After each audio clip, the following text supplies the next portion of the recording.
You are listening to Be Brilliant in Your Business, the podcast that helps creative business owners take charge of your time and energy so you can run your business confidently without burning out. I'm your host, Lindsay Brownson, and I'm here to deliver a creative cocktail of pep talks and practical tools to help you clear your head, take action, and enjoy the process of running your business. Before we dive into today's episode, I want to welcome new listeners. I'm so glad you're here, and I look forward to being part of your brilliant business.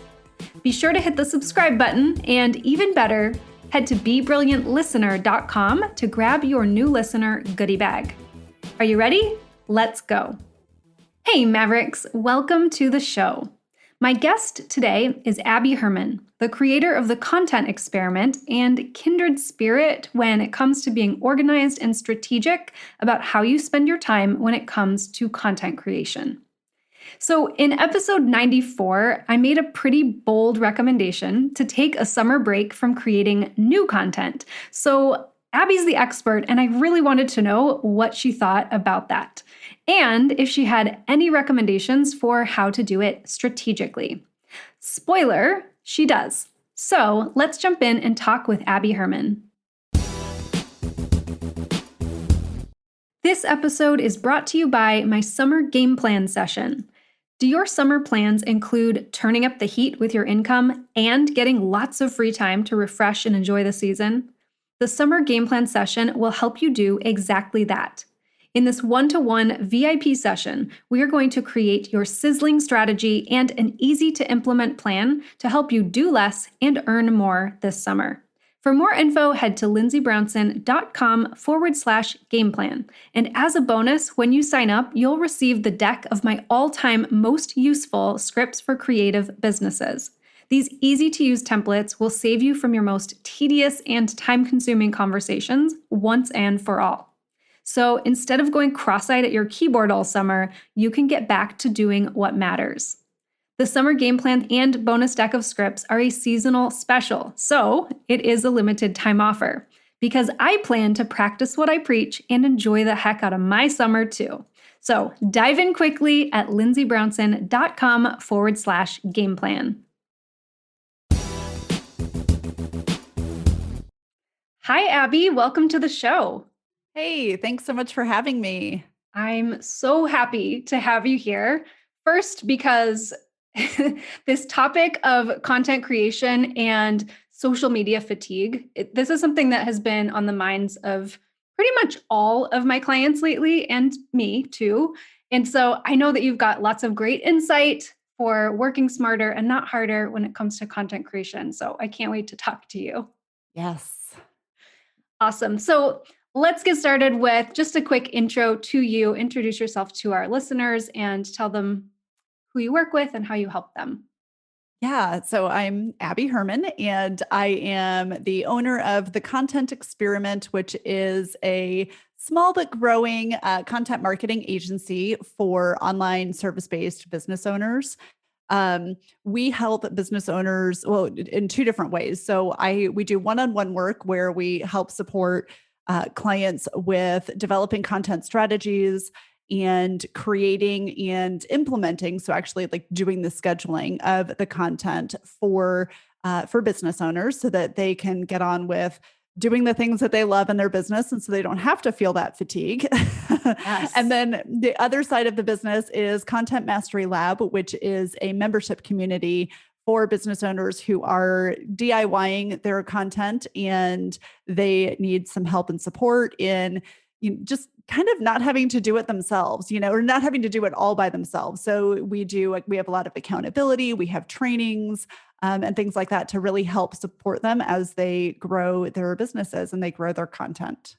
That is fantastic. And that brings me to a quick question for you, which is, what is sort of your philosophy as a small business owner when it comes to content creation? Do you believe that it's typically better for a content creator or for a business owner to begin by starting their own content and really learning that process and figuring out their message? Or do you think that it's fine for somebody to just hand it off to someone else right away? I think that business owners need to be really clear on their own voice and their own messaging before they hand it off. And I also think it's really important for them to know what the process is and what's involved in creating content. And usually they decide, oh my gosh, this is too much. I don't want to do this, which is totally fine. But I think I'm a big believer, and this is what I did in my business. Like, I'm a big believer in slow growth and figuring things out and learning the behind the scenes of my business and content and all of the pieces so that I know the pieces that I want to hand off to others. And so I was able to make really strategic and informed decisions about, who I wanted to hire and what kind of support I need. And I think it's really hard to do that when you just decide you're going to hand everything off at the beginning. So, and I think financially, I mean, marketing is very time intensive. As everybody listening probably knows, it takes a lot of time to create content. And so it's not cheap to outsource it. So I think figuring it out on your own and kind of doing it on your own first, I believe, is the best route for most business owners. Yeah. Okay. I thought you would probably say that. I totally agree. And it's funny because marketing in general is one of the areas where I find the business owners I work with are very quick. That's one of the first things that they do want to outsource, because it is painful sometimes and it is so time consuming.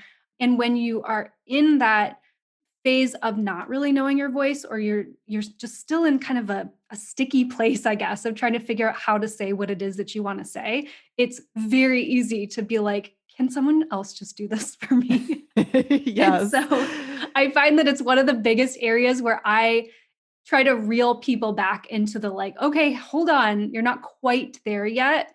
And sometimes it's not even from a financial standpoint, but that's a really good point, because hiring help is one thing, but hiring good help is another. And in marketing, I mean, the people that you work with, you want them to be so dialed in Yeah. that it's just not something that you can outsource to someone who's just doing administrative stuff. So I think Right. getting yourself to that sweet spot place is really important. So I love that you have this membership where you kind of like train up the business owners on how to do this themselves and help them not waste time and not make it as painful, so that they can maybe eventually get to a place where they outsource it, or maybe not.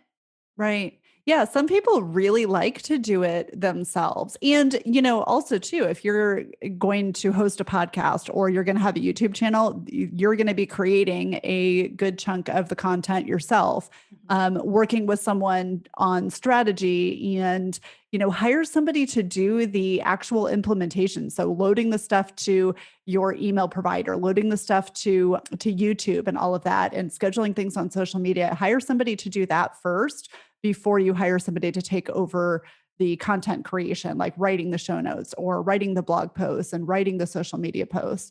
To me, that makes more sense, because that gets a really tedious part of the business of the marketing off of your plate first, so that you can focus on your voice and your messaging and all of that. Yeah, that is really good advice. Mm. Awesome. So, if you don't mind, I want to jump in like right to the juicy stuff. Yes. I just released a podcast episode where I made this bold recommendation that business owners should take a summer break from creating new content. And instead of creating new stuff, I'm telling them to go back through their old content and really look to see what was their best stuff, what was their audience most excited about, and what were they most excited about, and to repurpose it or update it even just a little bit, or sometimes even just reshare it altogether. And I really want to know your opinion on that. Tell me honestly. So I am all for repurposing. And it's funny because I also am, and I don't know if that, like, did you create that episode because you're planning to, or you have already decided that you're going to take a summer break? Is that why you did it? Yes, that Okay. in part for sure. Okay. So I have a podcast as well, which you're going to be on pretty soon. Um, And I am taking a break from my own podcast for the summer. I'm doing it a little bit differently though. I batched my content so that I would have new episodes coming out every week throughout the entire summer, even though I batched like 4 months at a time, which was a lot of work, by the way. Yes. But Oh my gosh. so I went through this whole batching process. At the same time, like I absolutely agree with you that repurposing is such a great way to have repurpose content, reusing your old content. Not everybody knows that this is older content. Not everybody knows that you've already put it out there. And so I'm all for that if you feel like you need to take a break. I think that there's ways to be really strategic about it and to be careful with the way that you're doing it so that it isn't just like hitting, copying and pasting social media posts and things like that and putting those out there again. I think that there's strategic ways to do it, which we can totally talk about. But yeah, like we don't need to constantly be creating new content. Consistency is key. We want to be consistent. We want to stay in front of our audience members.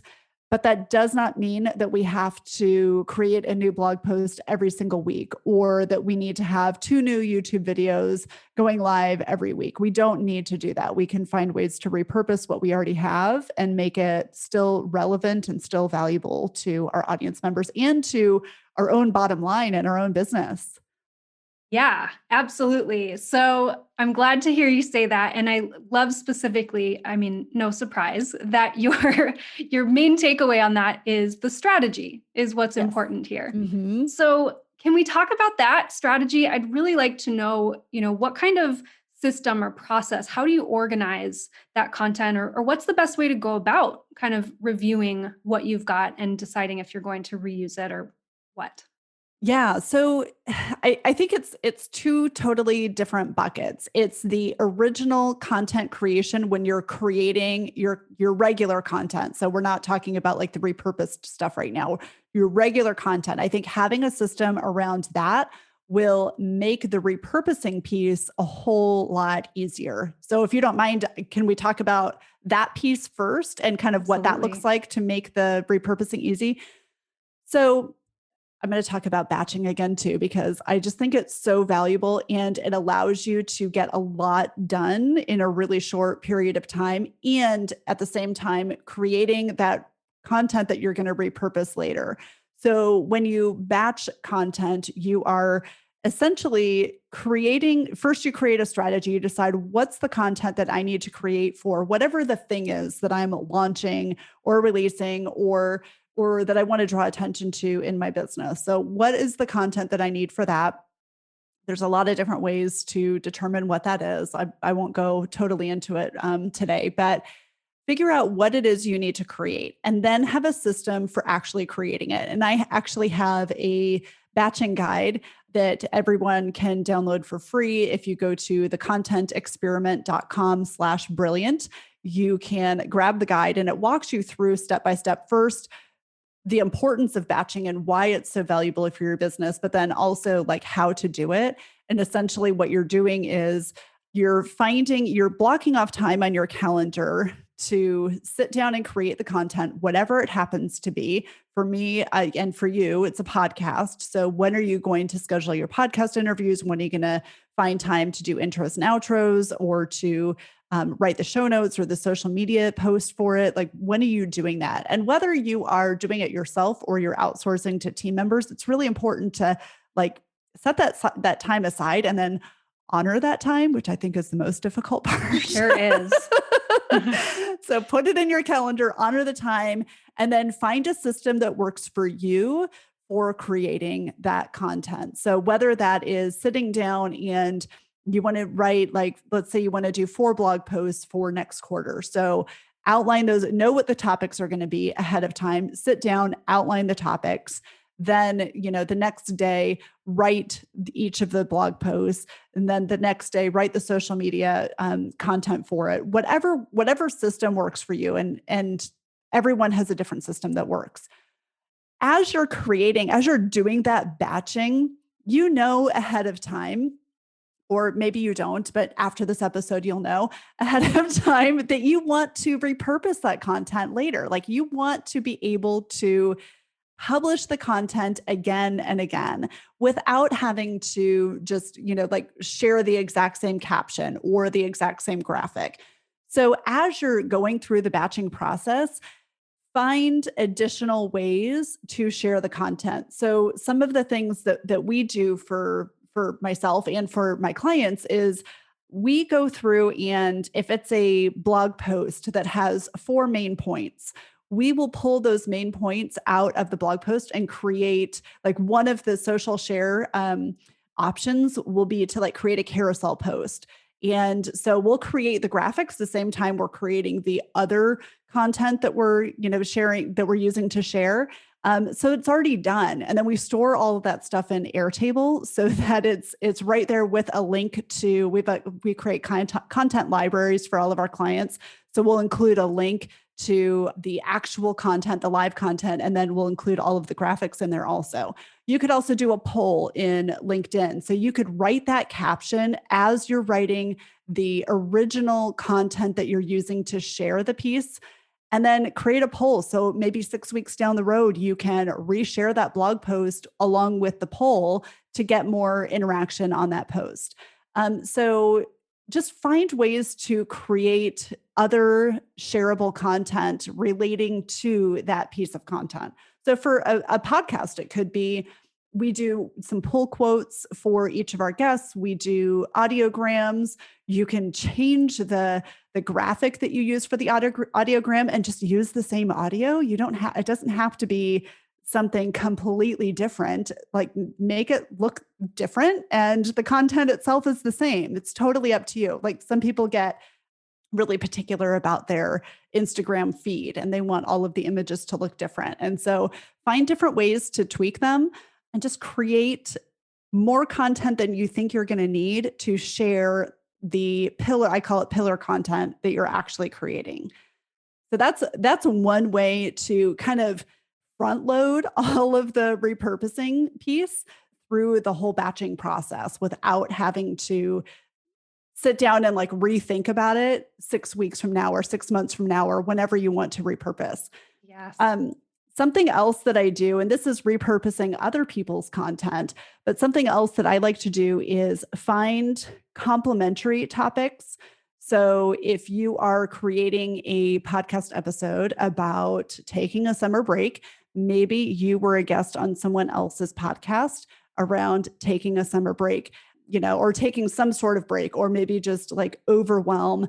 Maybe you've talked about that on somebody else's podcast. So know that ahead of time. Have a place where you keep all of the podcast episodes that you have been on, wherever you've been guesting. Have a place where you keep that with keywords. Airtable, again, is a great place to do this. and you can do it all in one Airtable base. And then make sure you reshare it when you have that new content. So that's repurposing old content. It is still valuable. And as a podcast host myself, and Lindsay, you're a podcast host, we love it when people share our episodes. We sure do. So find ways to, as you're creating content, as you're batching your content, make sure you go in and pull those episodes. And even if it's just including a link someplace so that you remember to share it, do that. And you'll make the other people whose content you're sharing really happy. And you'll also be elevating yourself a little bit too. So that's kind of my like theory behind batching, is just do it all at once, get it done. And then you don't have to think about it for a while and you can take that break. Yes. Oh, I love that so much. Okay. So my main takeaways in this part of it are that the strategy itself is going to be one of the key elements that helps you know which pieces of content that you want to create around new content that you're creating. So I love the idea of, writing the caption for LinkedIn, creating a poll ahead of time, and pulling together other episodes that it might be related to. These are all things that you definitely need to think about ahead of time, but having that in the system that you're using as you create each episode is I mean, that is really going to be the key because the quickest way to make my head explode is to think about an episode that is related. And this comes up for me often where I'm like, I know I've talked about this similarly in Hmm. other places, but then trying to figure out where did I talk about it, or like what specific things would I want to pull from that,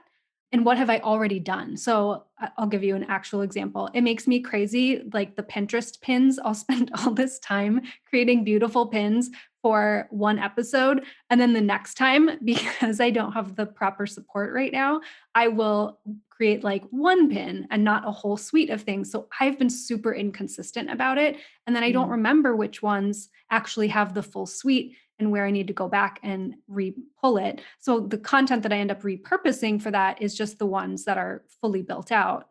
And so I definitely am going to take all of these tips and work on implementing that for myself, because I think you're totally right. It's like the peace of mind you get to have the whole suite together and to just know that that's part of how you do it to begin with.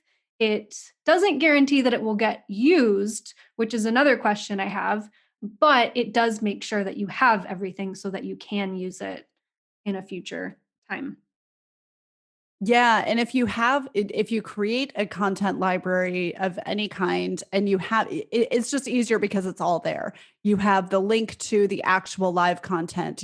We include a link to the drafted content too in a Google Doc. The graphics, if you include like keywords and things like that, it's really easy to search. So maybe you have a field that's the title and then some keywords, or we also include what's the opt-in that we shared with that piece of content, so that if we need to change something down the road, it's really easy to do that. So you can do that all in Airtable and have everything interconnected, and it's really easy to search. That is brilliant.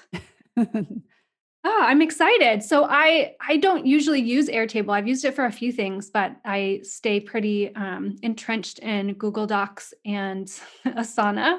But Mhm. I think Airtable is kind of the perfect platform for this because it is so interactive and Yeah. easy to search. Yes. Yes, it really is. And then when So you like on the other end, so we talked about batching, but on the other end, the actual repurposing piece, it's really the same thing, except you have cut out completely the creating of the content. So you still want, so let's say, so you're taking a summer break and you know that in the fall you want to talk about a specific topic. So you're going to want to repurpose content around that topic during the summer so that when you're ready to really talk about it, or when you're ready to launch something at the end of the summer, you've already generated all of this interest with your audience because you've been talking about it, because you've been sharing it. So create that strategy, and then you're going to go to Airtable or wherever, maybe it's Notion or wherever you're keeping your completed content, wherever your content library is. You're going in there and you're looking for the content that you've already created, because you've already created these extra social posts or these extra graphics to share. So grab that, and then all you have to do is plug it in. I mean, like, I'm air quoting all you have to do, yes. because I know it's a lot of work still. And if you haven't done this already, if you don't have this bank of content that you can repurpose already, it does make it more difficult because you still kind of have to create it. But you can take, so let's say you don't have this library of content. Let's say you don't have these posts that are already created or these graphics that are already created. I'm telling you that your audience will not know, because every day, every week, you're probably attracting new audience members. So people who are paying attention today may not have even been on your list or part of your community 6 months ago. So if you're sharing something that's old, they're probably not going to know. They Yep. probably won't know. And so it's okay. So just go ahead and reshare. I would try to, I mean, obviously we're recording this in June of 2021, and like the whole world is different than it was 18 months ago. So, update some of the text that you're using to make it relevant.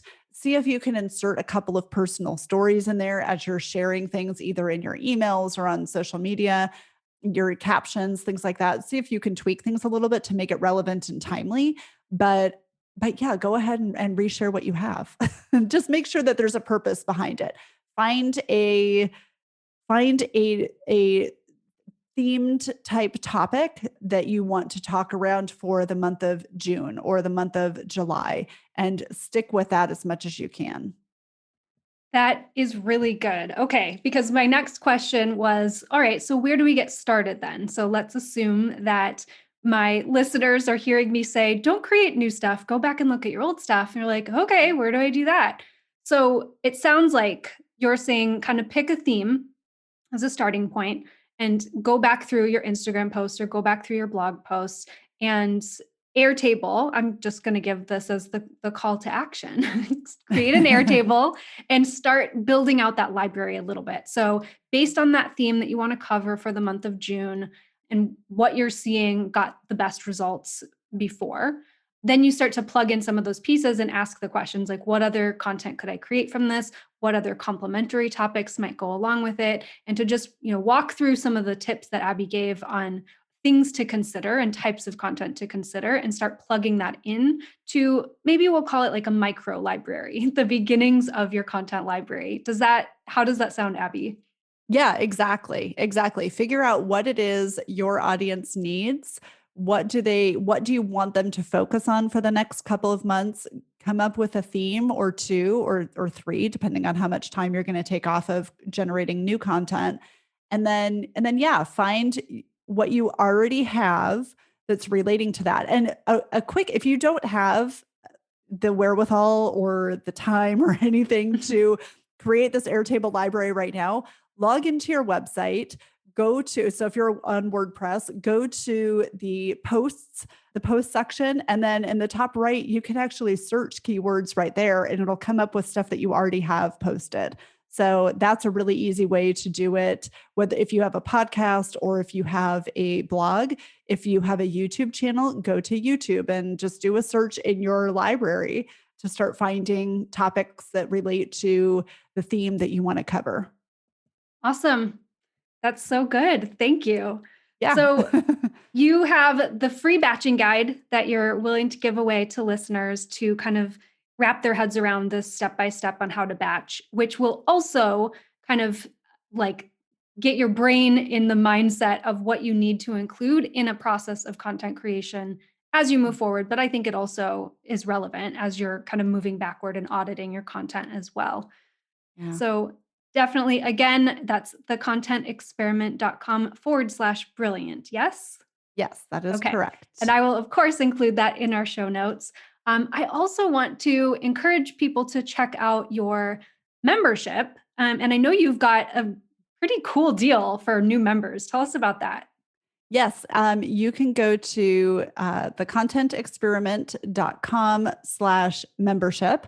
And if you sign up, you can use the coupon code podcast to get your first month for $1. But it is, we have accountability time. I call them CEO dates. We have guest expert trainings most months, not every month, but most months. We have trainings on all things content related.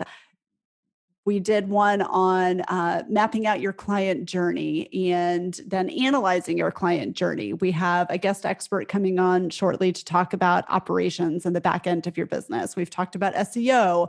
We've talked about starting your own podcast. We talk about surveying your audience, finding your voice, all kinds of different topics. So, and people who join have like a whole archive of like a year and a half's worth of trainings and things that they can scope out.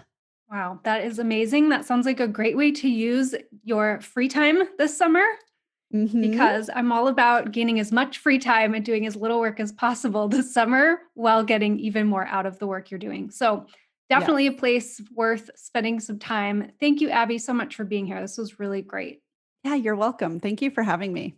Absolutely. And so I will include links to connect with Abby and her membership. But once again, it's thecontentexperiment.com. And you're also the host of the podcast, The Content Experiment. Yes, I am. Thank you for mentioning that. Yes. So that's a great place to start learning some really actionable tips and exciting stuff. I'm going to be on there pretty soon. Yes. Yes. Awesome. Well, thank you again, Abby. You're welcome. Thank you. Do you love these doses of insight and inspiration for your business? Then you're going to want to join me inside the Maverick HQ, our listener library with helpful tools to create clarity, spark creativity, and manage your time like a boss. It's all inside the Maverick HQ, and it's totally free for you. Head to BeBrilliantPodcast.com to join right now.